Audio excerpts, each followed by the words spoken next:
روز اگر نہ کی جائے تو تقریباً سمجھیے کہ 10-12 سال لگیں گے. 10-12 سال، مہینے نہیں. اور اگر روز ہوتی رہے گی تب بھی 5-6 سال لگ جائیں گے اس میں.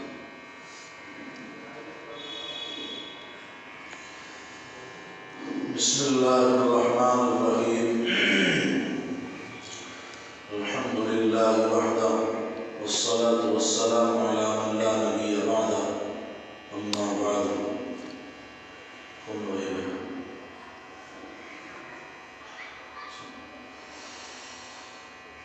اعوذ باللہ من الشیطان الرجیم.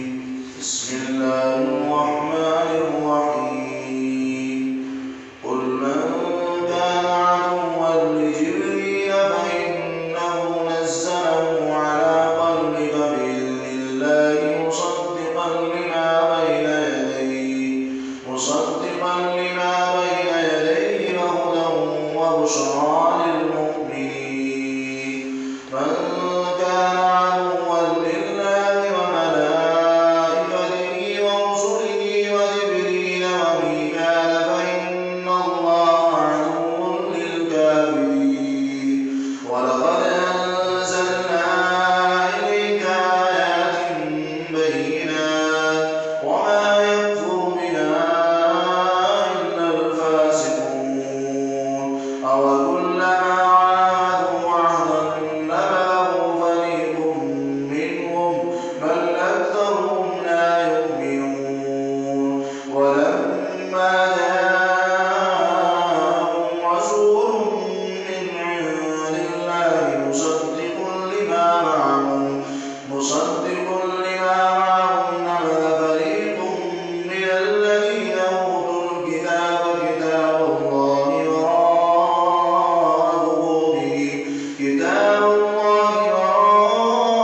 ظهورهم كأنهم لا يعلمون. صدق الله العظيم. قل من كان عدوا لجبريل فإنه نزله على قلبك بإذن الله. تو کہہ دے جو کوئی ہوئے دشمن جبریل کا سو اس نے تو اتارا ہے یہ کلام تیرے دل پر اللہ کے حکم سے. مصدقا لما بین یدیہ وہدی وبشریٰ للمؤمنین کہ سچا بتلانے والا ہے اس کلام کو جو اس کے پہلے ہے اور راہ دکھاتا ہے. من کان عدوا للہ وملائکتہ اور خوشخبری سناتا ہے ایمان والوں کو جو کوئی ہوئے دشمن اللہ کا وملائکتہ ورسلہ وجبریل ومیکال اور اس کے فرشتوں کا اور اس کے پیغمبروں کا اور جبریل اور میکائیل کا. فإن اللہ عدو للکافرین تو اللہ دشمن ہے ان کافروں کا. یہود کے کچھ دعوے تھے کہ جن کا رد اللہ تبارک و تعالیٰ نے اپنے قرآن کریم کے اندر ان آیات کے ذریعے سے فرمایا ہے. اور آج کی آیات میں اللہ تبارک و تعالیٰ نے بیان کیا ہے ان کے اس برے فعل کو، اس برے کام کو، اس برے عہد کو کہ جو انہوں نے باندھا تھا. وہ یہ ہے کہ بعض یہود نے نبی کریم صلی اللہ علیہ وسلم سے یہ سن کر کہ جبریل علیہ السلام وحی لاتے ہیں. جبریل علیہ السلام کا کام تھا وحی لانا. وحی کا مطلب ہے کہ اللہ تبارک و تعالیٰ کا پیغام،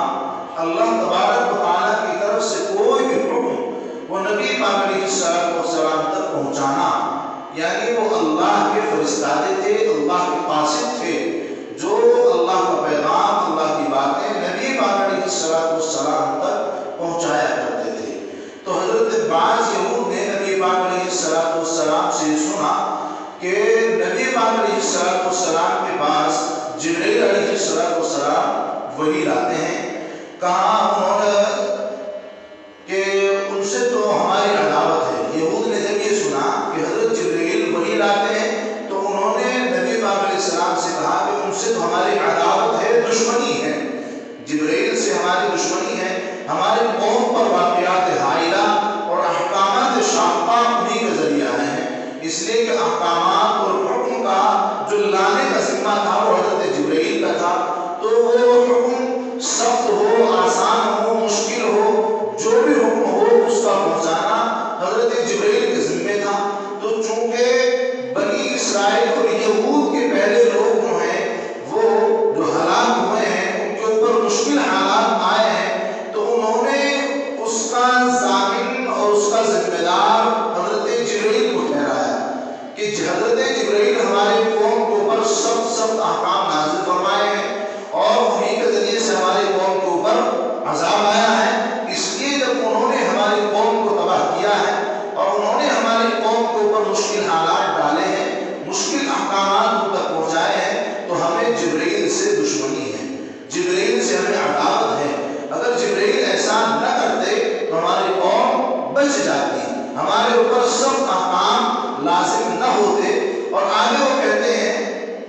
کہ میکائیل علیہ السلام بہت خوب ہے، یعنی میکائیل علیہ السلام اچھے آدمی جو افضل الملائکہ ہیں، حضرت جبرائیل علیہ السلام وہ تو ان کے یہاں پسندیدہ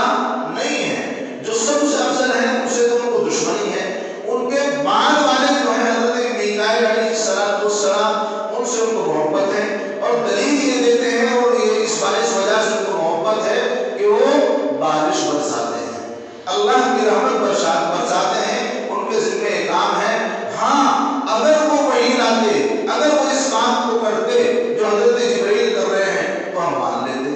عقل کی بات دیکھو، اگر حضرت میکائیل کے ذمہ یہ کام کر دیا جاتا تو کیا حضرت میکائیل ان کے اوپر آسان احکام نازل کرتے؟ بلکہ حضرت میکائیل بھی وہی کرتے جو حضرت جبرائیل نے کیا ہے، اور میکائیل بھی ان تک وہی احکام پہنچاتے جو اللہ تبارک و تعالیٰ ان کو دے کر کے امت تک بھیجتے۔ تو ان کا یہ کہنا یہ کم عقلی کی بات ہے، اور ان کے کفر کی وجہ سے، ان کی عداوت اور دشمنی کی وجہ سے مقصد یہ ہے کہ اپنے بھڑاس نکالنا ہے کہ جبرائیل نے ہمارے قوم کو یہ حالات کیے ہیں اور ہم اسے دشمنی رکھتے ہیں، اور یہ تو بہانے بازی ہے کہ میکائیل لاتے تو ہم ان کو مان لیتے۔ یہ ایسی بدبخت قوم تھی یہ جب انہوں نے نبیوں کو نہیں مانا تو یہ فرشتوں کی باتوں کو کہاں سے مان لیتے، اور افضل الملائکہ کے وہ دشمن ہو گئے، ان کا انکار کر دیا، تو پھر نیچے والے فرشتوں کو کیسے مان لیتے؟ یہ تو ایک بہانہ ہے کہ اگر میکائیل ہمارے اوپر احکام نازل کرتے تو ہم ان کو مان لیتے۔ اس پر اللہ تبارک و تعالیٰ نے ان کی اس بات کا رد فرمایا ہے، اور نبی پاک علیہ السلام کو کہا ہے قُلْ مَنْ كَانَ عَدُوًّا لِجِبْرِيلَ، اے محمد صلی اللہ علیہ وسلم آپ ان سے کہیے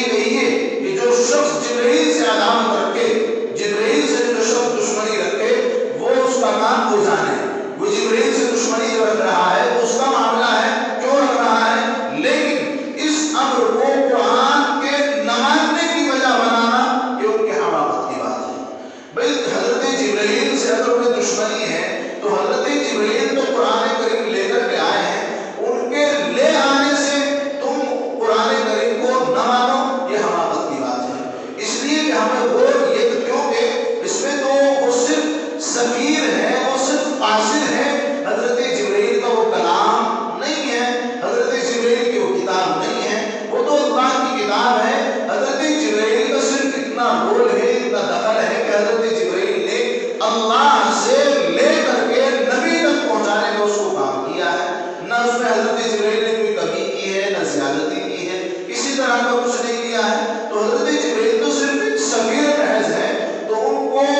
دلیل بنا کر کے اور ان کو وجہ بنا کر کے حضرت جبرائیل سے دشمنی، اس طرح قرآن کو بھی نہیں مانیں گے، یہ ان کے حماقت کی بات ہے۔ انہوں نے یہ قرآن پاک آپ کے قلب تک پہنچایا ہے، حضرت جبرائیل علیہ السلام نے تو یہ قرآن ہمارے دلوں تک پہنچایا ہے، ہمارے قلب تک پہنچا دیا ہے۔ تو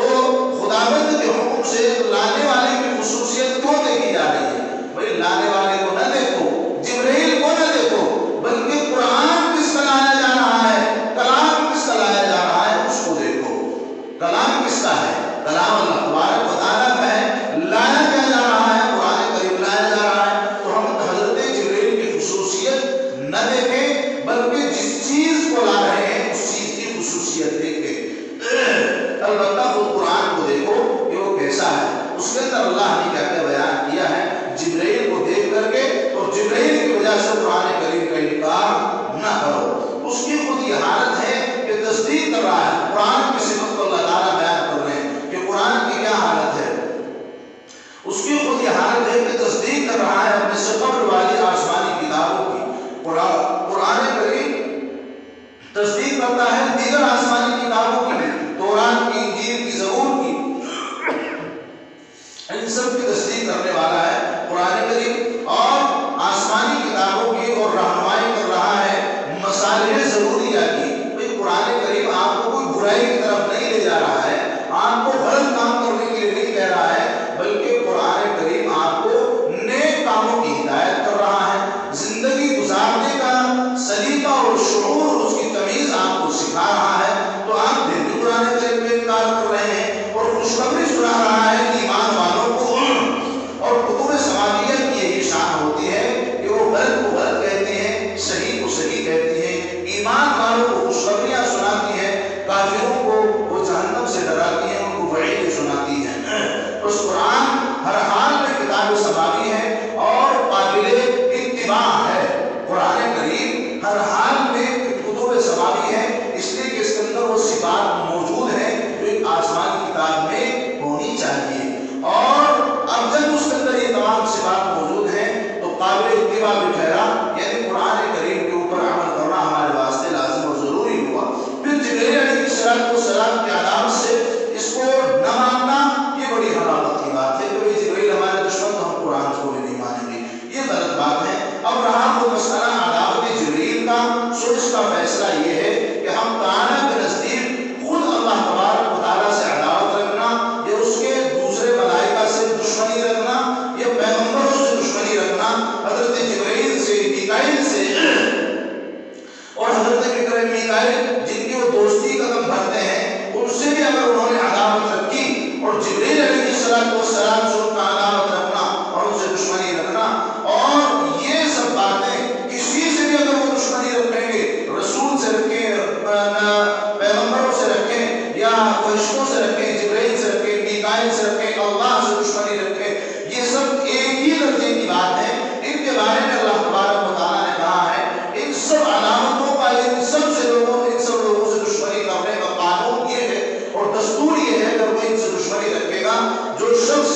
کوئی شخص خدا تعالیٰ کا دشمن ہو تو، رسول کا دشمن ہو تو، فرشتوں کا دشمن ہو تو، جبرائیل کا دشمن ہو تب بھی، اور میکائیل کا دشمن ہو تب بھی، اللہ تبارک و تعالیٰ اگر وہ ان میں سے کسی سے بھی دشمنی رکھتا ہے، اللہ اس سے دشمنی رکھتے ہیں۔ جو شخص اللہ کا دشمن ہو تو بھی اللہ اس کے دشمن، رسول کا دشمن ہو تو بھی اللہ اس کے دشمن، فرشتوں کا دشمن ہو تو بھی اللہ اس کے دشمن ہے۔ جبرائیل میکائیل کی تخصیص نہیں، کسی بھی فرشتے کا اگر کوئی انکار کرتا ہے اور اس کی دشمنی کرتا ہے تو اللہ تبارک و تعالیٰ بھی اس سے عداوت رکھتے ہیں، اور اللہ تبارک و تعالیٰ ان سے دشمنی کرنے والے ہیں۔ اللہ تبارک و تعالیٰ نے انہی چیزوں کو اس آیت کے اندر بیان کیا ہے کہ جو شخص ہمارے فرشتوں سے، رسولوں سے، کتاب سے اور ہم سے دشمنی رکھے گا، ہم اس کے دشمن ہوں گے۔ اور جانیے کہ جس کا دشمن اللہ ہو اس کا کیا مقام ہوگا، کیا ٹھکانہ ہوگا، کیا عذاب اور کیا سزائیں اللہ تبارک و تعالیٰ اس انسان کو دیں گے،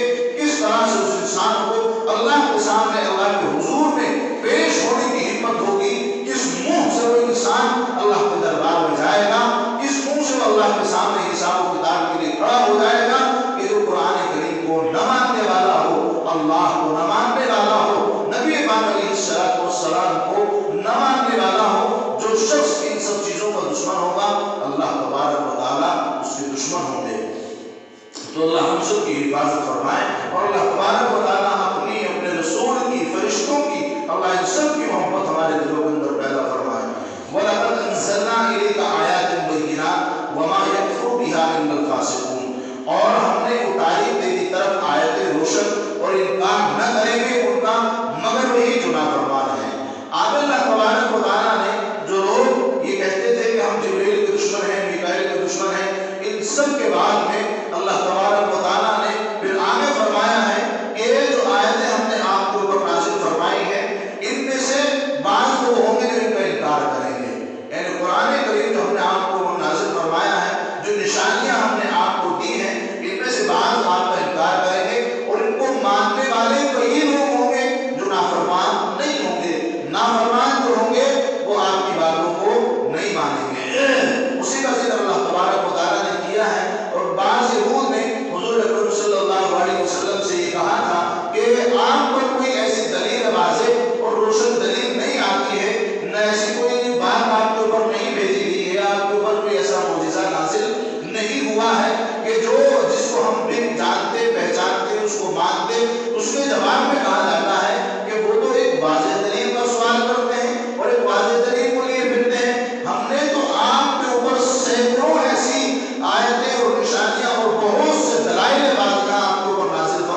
کوشش نہ کرتے، کبھی وہ اس کلام کو جھوٹا نہ کہتے۔ پتہ ہے چلا کہ وہ لوگ عداوت و دشمنی سے بالکل پر تھے اور نبی پاک علیہ السلام کو گوارا نہیں کرتے تھے اور وہ اس دین کو قبول کرنا نہیں چاہتے تھے، اور وہ کہتے تھے کہ ہم مومن ہیں، مگر وہ مومن نہیں تھے۔ وہ دین موصولی کے اوپر عمل کرنے والے تھے۔ حضرت موسیٰ علیہ السلام کا بادشاہ کا پرانا دین جو چلا آ رہا تھا اس کے اوپر ہی عمل کر کے وہ اپنے آپ کو مومن کہلانا چاہتے تھے، لیکن اللہ نے جب ان سے تورات کے اندر وہ وعدہ لے لیا تھا کہ اس کے بعد جب نبی آئیں گے تو جو نبی اس وقت موجود ہوں گے ان کے اوپر بھی ایمان لانا پڑے گا، جو کتاب موجود ہوگی اس کے اوپر ایمان لانا پڑے گا، اس کے احکامات پر عمل کرنا پڑے گا،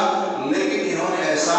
نہیں کیا۔ اس وعدے کی خلاف ورزی کی اور اس وعدے کی خلاف ورزی کرتے ہوئے پھر بھی اپنے آپ کو مومن کہنا، یہ ان کی حماقت کی بات ہے۔ اور اس وعدے کی خلاف ورزی کرتے ہوئے نبی پاک علیہ السلام کو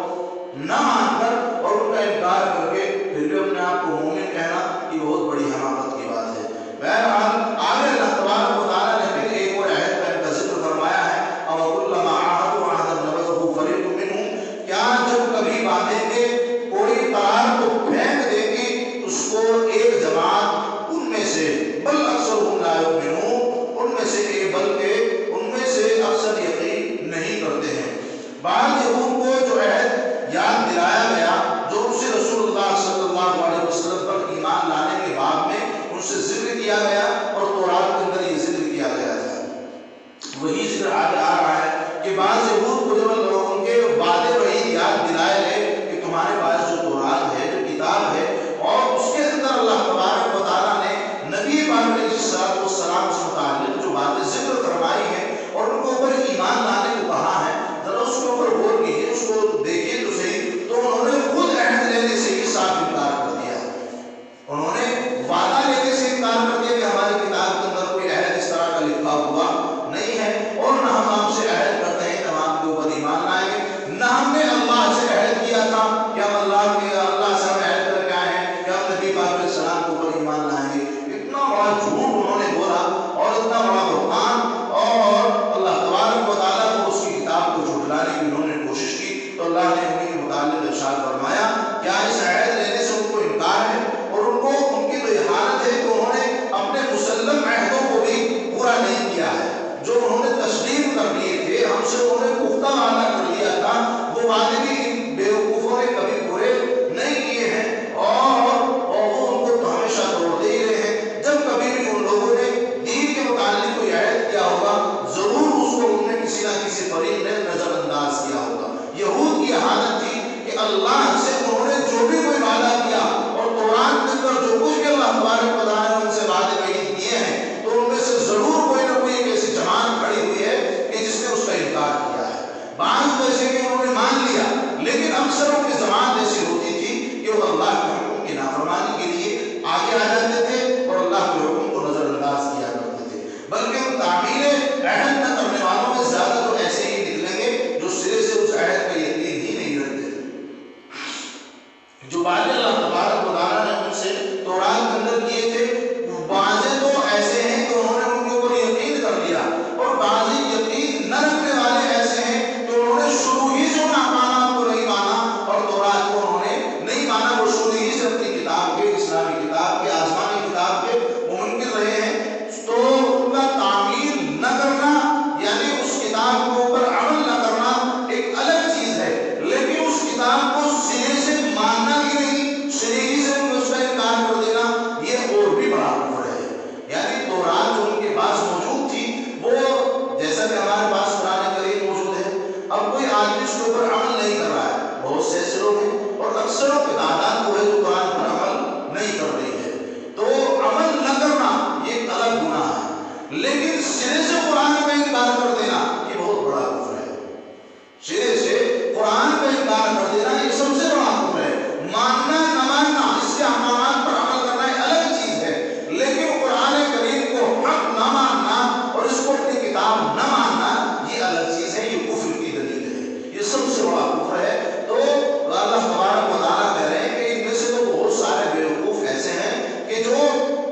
اور بہت سے ایسے ہیں کہ عمل تو کرتے ہی نہیں، ساتھ ساتھ اس کتاب کو، آسمانی کتاب، اللہ کی کتاب بھی نہیں مانتے ہیں۔ یہ اور بھی بڑا کفر ہے۔ تو اسی کو اللہ تبارک و تعالیٰ نے ذکر کیا ہے۔ اور ایک جماعت کی تخصیص جو اللہ تبارک و تعالیٰ نے یہاں فرمائی ہے کہ ایک جماعت کی تخصیص ہے کہ وہ لوگ مان لیتے تھے اور نہیں مانتے تھے، ان میں کہ ان عہود کو پورا بھی کرتے تھے۔ ان میں سے بہت سے لوگ ایسے تھے جو اللہ کی کیے ہوئے باتوں کو، تورات کے اندر ذکر کی ہوئی باتوں کو پورا بھی کیا کرتے تھے، حتیٰ کہ اخیر میں جناب رسول اللہ صلی اللہ علیہ وسلم پر کچھ یہودی ایمان بھی لائے ہیں، کچھ یہودی نبی پاک علیہ السلام کے اوپر ایمان بھی لائے ہیں۔ آگے اللہ تبارک و تعالیٰ نے ارشاد فرمایا ہے وَلَمَّا جَاءَهُمْ رَسُولٌ مِّنْ عِندِ اللَّهِ مُصَدِّقٌ لِّمَا مَعَهُمْ نَبَذَ فَرِيقٌ مِّنَ الَّذِينَ أُوتُوا الْكِتَابَ كِتَابَ اللَّهِ وَرَاءَ ظُهُورِهِمْ كَأَنَّهُمْ لَا يَعْلَمُونَ۔ اور جب پہنچا ان کے پاس رسول اللہ صلی اللہ علیہ وسلم کی طرف سے تصدیق کرنے والا اس کتاب کی، تو جو ان کے پاس ہے تو پھینک دیا ایک جماعت نے اہل کتاب سے کتاب اللہ کو، کتاب اللہ وراء ظہورہم، اپنی پیٹھوں کے پیچھے، کأنہم لا یعلمون، گویا کہ وہ جانتے ہی نہیں ہیں۔ اس آیت میں ایک خاص عہد شکنی کا اللہ تبارک و تعالیٰ نے ذکر کیا ہے۔ جو عہد انہوں نے توڑا ہے اس عہد کا اللہ تبارک و تعالیٰ نے اس کے اندر ذکر کیا ہے، جس میں رسول اللہ صلی اللہ علیہ وسلم پر ایمان نہ لانے میں کلام تھا، ارشاد ہوتا ہے۔ اور جب ہم نے ان کے پاس ایک عظیم الشان پیغمبر آئے اللہ تبارک و تعالیٰ کی طرف سے، جو رسول ہونے کے ساتھ ساتھ تصدیق بھی کرنے والے تھے اس چیز کی، جو رسول ہونے کے ساتھ ساتھ تصدیق بھی کر رہے ہیں اس کتاب کی جو ان لوگوں کے پاس ہے، یعنی تورات کی۔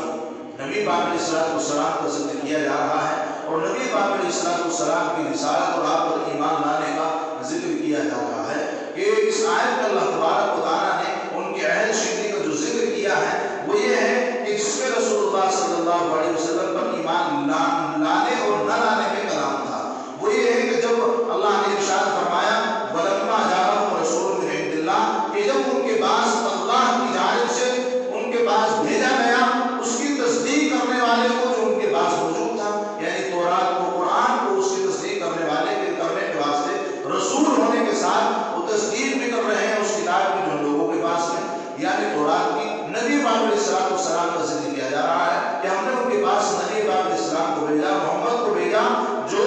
رسول تو ہے ہی، ساتھ ساتھ وہ اس بات کی بھی تصدیق کرتے ہیں کہ ہاں ان کی جو تورات ہے وہ کتاب ہے، وہ آسمانی کتاب ہے، کیونکہ اس میں آپ علیہ السلام کی نبوت کا ذکر تھا۔ تورات کے اندر اللہ تبارک و تعالیٰ نے آپ علیہ السلام کی نبوت کی خبر دی تھی، تو اس حالت میں آپ پر ایمان لانا،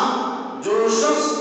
آپ علیہ السلام پر ایمان لایا یہودیوں میں سے، تو گویا انہوں نے عین توریت کے حکم پر عمل کیا۔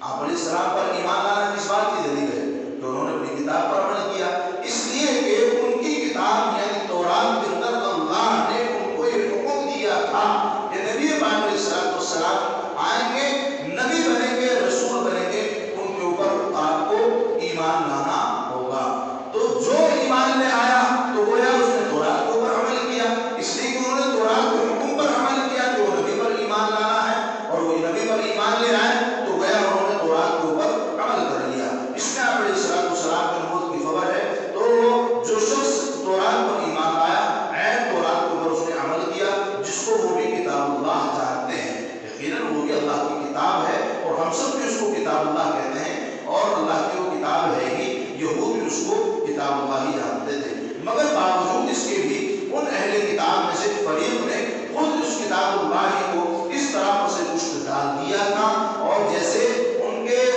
کو اس کے مضمون کا یا کتاب اللہ ہونے کا گویا بالکل بھی کوئی علم نہیں ہے۔ ان میں سے جماعت ایسی تھی کہ جو اپنی اس کتاب کے اوپر بھی عمل نہیں کیا کرتی تھی، یعنی تورات کے اوپر جو عمل نہیں کیا کرتی تھی اس کو پشے پشت ڈال دیا کرتی تھی۔ تو ان کے نبی پاک علیہ السلام کی رسالت کا ذکر ان آیات کے اندر کیا ہے کہ ان گدھوں کے پاس میں ہم نے نبی پاک علیہ السلام کو بھی بھیجا، وہ ان کی کتاب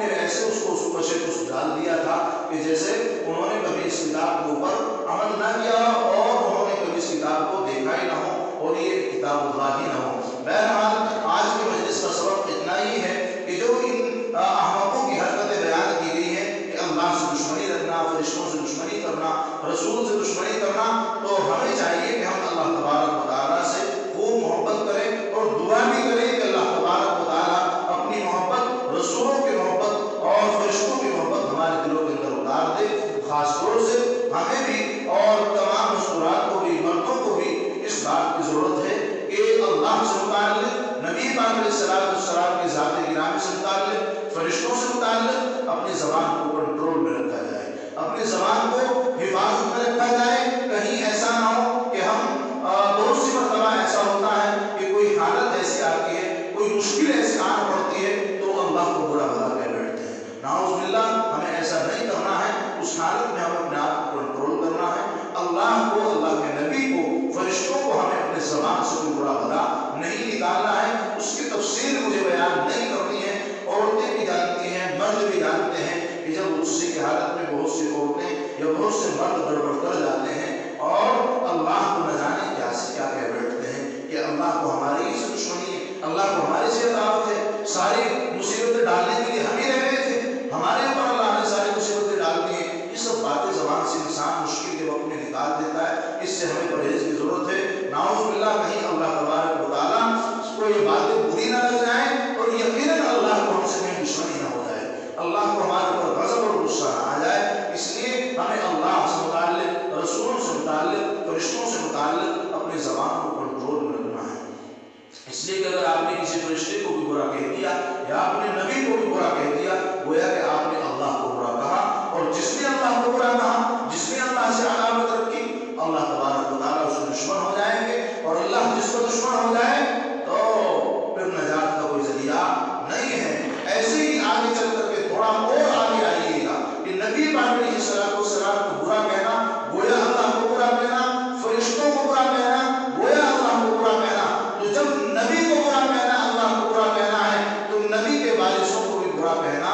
گویا کہ اللہ کو برا کہنا ہے۔ اسی لیے علماء کہتے ہیں کہ علماء اور نبی پاک علیہ السلام خود کہہ کر کے گئے ہیں العلماء ورثۃ الانبیاء، علماء انبیاء کے وارثین ہیں، اور اس لیے اگر ہم علماء کو بھی برا بھلا کہتے ہیں، اپنے ذہن و دماغ میں ان سے متعلق کوئی برائی رکھتے ہیں، جس کے ذہن میں بھی مرد ہو یا عورت ہو، اگر کوئی برائی کسی کے ذہن میں ان علماء سے متعلق ہو، کوئی بدظنی ہو، تو اس مجلس میں آپ اس کو ختم کر کے چلا جائے، اس لیے کہ کہیں ایسا نہ ہو آپ نبی کے وارثوں سے دشمنی رکھیں، ان سے عداوت رکھیں، ان کے متعلق بری باتیں اپنے ذہنوں کے اندر رکھیں، اور ان سے آپ بدظن ہوں، اور اس بدظنی کی پاداش میں نبی پاک علیہ السلام آپ سے ناراض ہوں، اور نبی پاک علیہ السلام کے ناراض ہونے کی وجہ سے اللہ آپ سے ناراض نہ ہو جائے۔ اس لیے کہ اگر کسی کے ذہن میں کوئی بھی کسی بھی طرح کی کوئی بات ہو، اس کو اپنے ذہن و دماغ سے بالکل ختم کر دینا چاہیے۔ اس لیے آج کی مجلس کا سبق اور آج کی مجلس کی تعلیم یہی ہے کہ ہمیں اللہ سے بھی محبت کرنی ہے، رسول سے بھی محبت کرنی ہے، فرشتوں سے بھی محبت کرنی ہے، اللہ کے نیک بندوں، اللہ کے مہمانوں اور نبی پاک علیہ السلام کے وارثوں یعنی علماء سے بھی ہمیں محبت کرنی ہے۔ ان قریب ایک علماء کا وفد آپ کی اس بستی کے اندر بھی آنے والا ہے۔ جمعرات کے روز جو اجلاس ہے 25 مارچ میں، مسکرات کو میں نے کل اس سے متعلق بتایا تھا کہ